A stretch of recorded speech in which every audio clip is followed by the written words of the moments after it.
Hello and welcome back to SirKentSaid.com. Yeah, I know I took a week off. I needed to put something up just to keep the algorithms going and whatnot.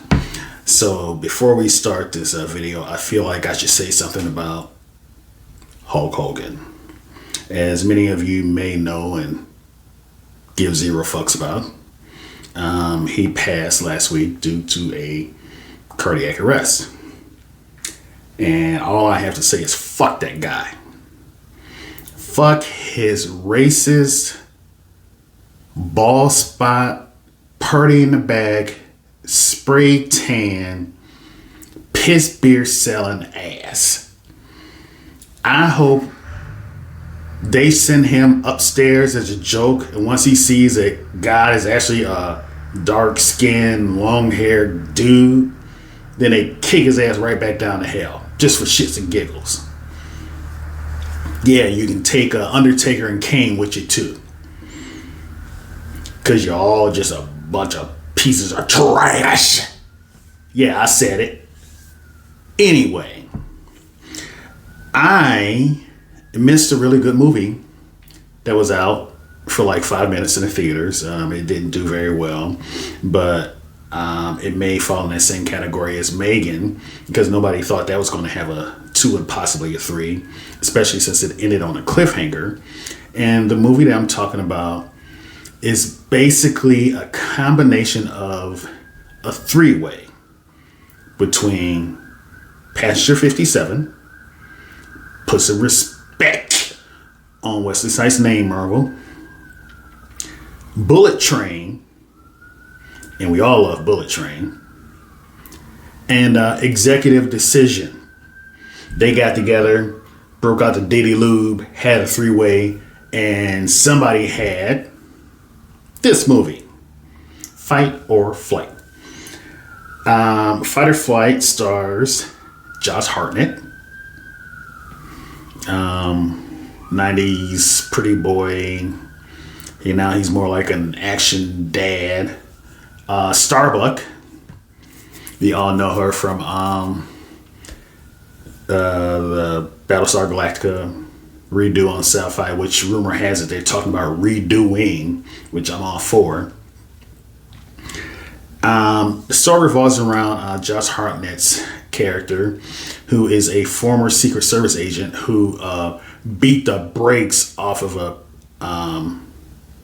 person he was protecting overseas. Apparently this government dude had a habit of ordering high-class hookers and then beating the shit out of them. Nobody sent that email to Hartnett, so he rolled up on the guy and beat the brakes out of him.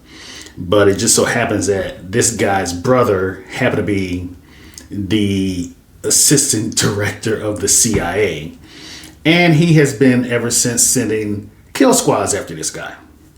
So he's basically been running all over the damn planet trying to stay alive, and ends up in Bangkok, where the character in this movie pulls a heist that catches the attention of the office where Starbuck works.